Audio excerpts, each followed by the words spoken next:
In the immediate aftermath of World War II, as different nations were realizing that jet power was going to be the key to future military aircraft performance, Switzerland joined the fray and opened a few different projects to try and develop jet-powered aircraft for their military.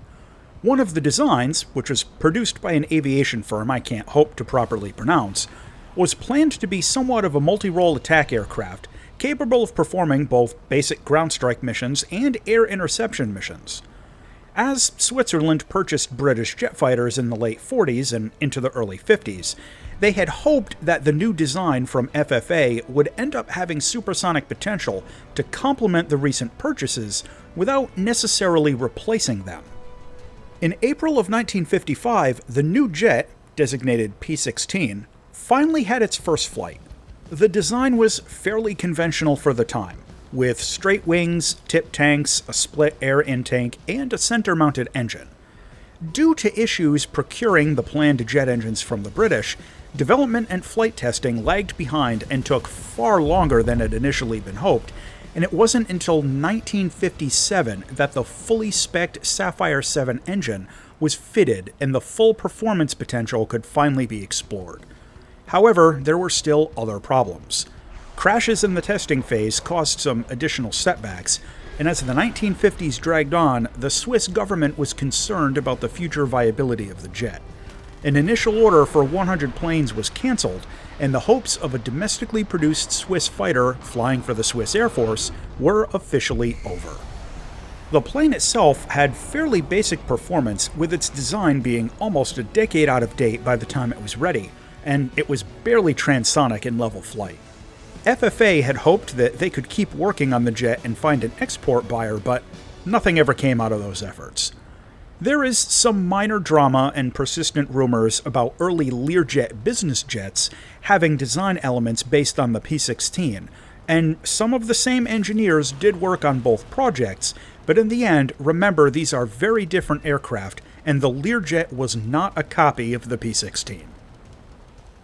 What we get in War Thunder is the FFA P-16, a premium jet fighter in the German air tree at battle rating 9.0.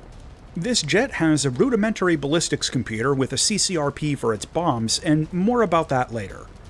Its primary armament is a pair of 30mm Hispano 825s. These guns are amazing. They have a very flat ballistics profile, and the one ammo belt you get is full of explosive tracers, which do significant damage. Just a quick tap on most air targets will be enough to blow a wing off or cause enough superficial damage that will eventually lead to a crash.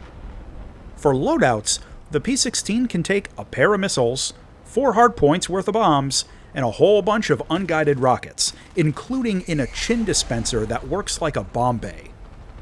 The air-to-air missile is an AIM-9B under a Swedish designation that I have no idea how to pronounce. This is a very basic caged seeker rear aspect infrared missile with 10 Gs of pull. It's best used under 2 or 3 kilometers in most circumstances. In terms of its flight performance, the P-16 is both average and exceptional. It's a straight-wing fighter bomber without an afterburner, and it flies like one. But among straight-wing fighters without afterburners, it's one of the better performers. It has reasonable acceleration, a surprisingly good rate of climb, and it tops out at a high subsonic speed, which is fairly impressive for a jet with straight wings and no afterburner. The horizontal energy retention is a little above average at first, and it's got a set of air brakes to help manage speed in a dive. The dogfighting agility and overall maneuverability of this jet are very situational. It's larger and heavier than a lot of the planes it flies against, so I want to caution that loops and vertical scissors are going to be very risky unless you start at a really high speed. In addition to this, the controls compress at higher speeds, so you might find the first few seconds of a turn feel a little bit more stiff than normal if you come into it a little hot. On the horizontal, both the turn rate and the energy retention start off okay through 1 or 2 turns, but drop off pretty fast. Even with that fairly good initial energy retention, the jet just doesn't have any endurance with its agility. One trick you can use is to tap the combat flaps, like repeatedly over and over, while you're in a turn. Now, the combat flaps rip at about 400 kilometers an hour, so you can't leave them out at the start of a fight, but they're linked to a set of leading-edge slats which provide a noticeable boost to turning performance that can help out in a pinch, and if you just tap them on and off, you can, get a little bit of extra angle out of your first couple of high-speed turns. Also, the jet has an unusually strong rudder, so gunnery corrections in a coordinated turn are actually really responsive. Now, your success or failure taking this plane out in air battles is, quite frankly, usually going to be a coin flip by the matchmaker. This is a subsonic straight-wing jet without an afterburner, and it's at BR 9.0, which means it gets pulled up into supersonic Mach 2 jets, uncaged seeker missiles, countermeasures, and even entry-level radar missiles. Now, I'm not saying you can't have a good match in an up tier, but it's going to take an absolutely enormous amount of effort and at least a little more luck than usual in order to pull off a high-scoring match when you're getting jumped by MiG-21s and Mirage 3s just running non-stop boom and zooms on you from different angles. At tier, or especially in a down tier, things get a lot easier. Among other subsonic jets, it's a lot more of a fair fight, and while the dogfight agility isn't as good as something like an F-86, its good high-speed energy retention and its strong rate of climb will let the P-16 turn into the fly-through boom and zoomer. Add to this that the cannons hit incredibly hard and are super high velocity, and you can rack up some really impressive results once you get practiced with them. About that, I just want to remind you that the guns on this thing fire completely differently than the guns on almost any other similar jet. There absolutely will be a learning curve with them, and it may take you 20 or 30 matches to get comfortable with how they fire. But once you get the feel for these things, you're gonna have a good time. For ground attack, you get a CCRP, but for whatever reason, it feels a little off on this jet. I don't know how the CCRP is coded behind the scenes, and it might just be a fluke, but sometimes in air battles, the CCRP auto-target on the strategic bases wasn't centered with this jet, and it would have screwed up my aim if I flew with the marker rather than the base. In ground battles, the CCRP can help bombing accuracy, especially with those chunky 2,000-pound bombs, and this jet can take a ton of unguided rockets. It's a fairly solid option for close air support, but without any countermeasures, it's defenseless against missile-throwing SPAAs.